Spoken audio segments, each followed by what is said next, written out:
Mirë, atëherë çfarë kërkojmë ne Sabina, grupi, domethënë çfarë kërkon grupi, çfarë kërkojmë ne si grup?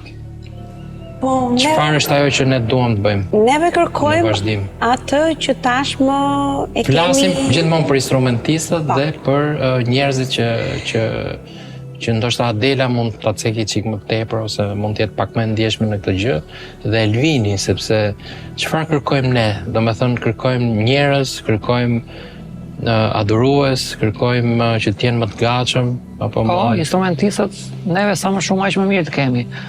Sa më shumë instrumentet të klasave të ndryshme, të ngjyrave të ndryshme që të jenë të gatshëm. Që edhe dëshira të jetë e madhe për që të bashkohet me ne, të jenë të dëgjueshëm, që përulur, pra të jenë njerëz të përulur që të dëgjueshëm, të dëgjojnë atë që drejton, që të mësojnë të gjithë, të mos jetë secili të japi mendimin, por të gjithë të janë të drejtuar nga ai që i drejton. Jo, unë kur kam diskutuar me shumë adhurues që janë nëpër kisha, thonë her pas here që okay, mjafton që të adhurosh Zotin, s'ka rëndësi, domethënë është mirë zëri, s'është mirë zëri.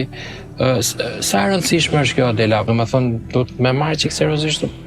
Absolutisht. Zoti na ka dhënë dhurata që secilit për nesh, edhe disa i ka dhënë këtë dhuratën e bukur që të jetë kaq shumë i talentuar në muzikë.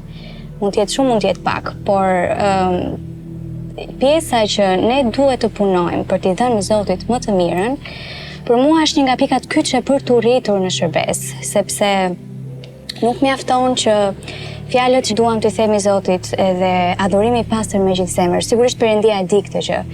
Por një nga gjërat që ne kemi diskutuar shpeshherë ka qenë pse jo mos i japim Zotit tonë më të mirën. Mendoj që, siç e thash edhe më përpara, kjo është një nga pikat që e ndihmon shërbesën të eci dhe ndihmon që kushdo që është me këtë dhuntinë e bukur të rritet jo vetëm shpirtërisht, jo vetëm nga ana frymore, por duhet rritet dhe nga ana teknike, sepse mendoj që të gjithë ne jemi përgjegjës përpara Zotit për të dhënë më të mirën. Po, ajo është e drejtë, apo që sepse kemi dëgjuar, unë kam dëgjuar shumë raste që mos ka problem, ose pa e kuptuar, aty para ka qenë njëri që ndoshta mund stononte dhe mund të po mjaftonte që okay, është zemra aty dhe të adurohet.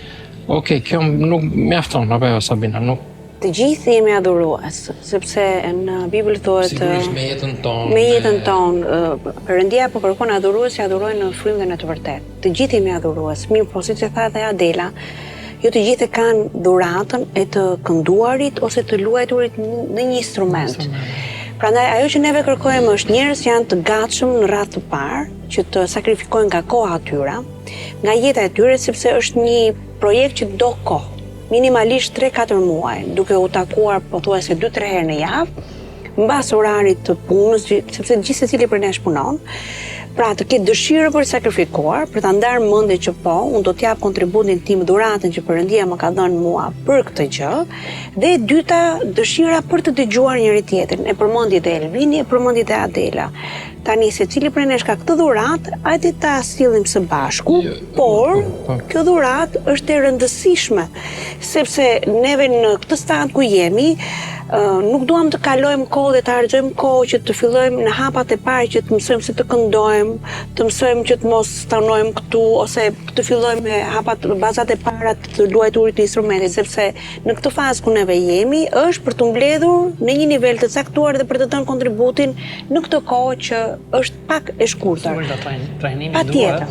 Po flasim, nuk po flasim për anën frymore, sepse ne besoj si besimtarë e kuptojmë dhe dim të gjithë për kushtimin dhe kohën që ne duhet t'i japim Zotit në adhurim dhe në lutje, por po flasim për praktikën e gjës. Domethënë që ne duhet praktikohemi, ne duhet ta marrim seriozisht, ne duhet t'i japim kohën e dur, ashtu sikur i japim një punë të mirëfillt, apo jo? Është shumë e vërtetë dhe nuk është e lehtë. Madje neve kemi dëgjuar shpesh mesin tonë që nuk e mendova që ishte kaq e vështirë. Menduam që ishte sepse Elvini ka hasur në shumë situata. Mund t'tregojmë në situatë Elvini se Elvini ka ne deri në 12-1 natës. Po jo, kemi qenë bashkë në prova ku neve kemi ngritur edhe pak zërin duke bërtitur dikujt që nuk ka qenë në ritëm ose ka stonuar pak ose ka luajtur një not gabim, po flasit për instrumentistët.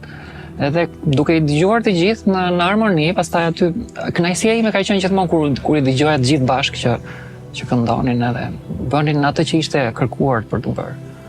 Po sigurisht që duhet e pak trajnim, nuk është se ata do jenë fillestar fare, po edhe sikur profesionist të jesh, prap ti do ulesh, do praktikohesh, do mësosh këngën mirë, do gjesh ritmin me gjithë grupin edhe pastaj çdo gjë rrjedh vet.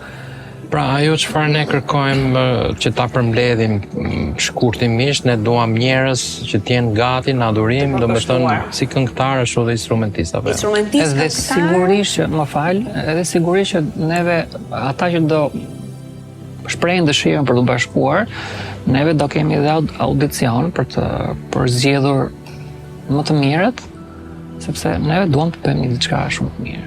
Po, sepse plani është ne të vazhdojmë, apo jo, Sabina? Domethënë, Sabina është një nga ato që thotë vazhdimisht që do vazhdojmë, edhe është një nga ato që na shtyn gjatë gjithë kohës për t'i bërë këto gjëra, se nganjëherë ne lodhemi ose s'ka problem. Se edhe unë lodh. Po nga vjen gjithë kjo. Zoti është i mirë, Ernisi. Mirë neve po se bëm. Ne kemi përmendur dhe më përpara. Sa kohë që të marrim frymë, ne t'i bindemi Perëndis dhe thirrjes që Perëndia ka vendosur në zemrat tona. Nuk ka kuptim jeta jon. Ja tash jemi pak pushim edhe na duket sikur po pushojmë, po e shijojmë, praktikisht edhe kohën me familjet tona dhe me njëri tjetrin, por sikur themi që ka një gjë që na mungon, çfarë duhet bëjmë, çfarë kemi, është sesion i ardhshëm. Netet e adhurimit për cilët do flasim edhe. Mirë, kjo është ndjesi pse apo. Është dëshirë për të dhënë sa më shumë, koha kalon. Tik-tak. Jo të nxitojmë, po të bëjmë atë që ne jemi të supozuar të bëjmë. Ti shërbejmë Perëndis me dhuratë që neve kemi dhe na i ka dhënë për këtë arsye, për t'i dhënë.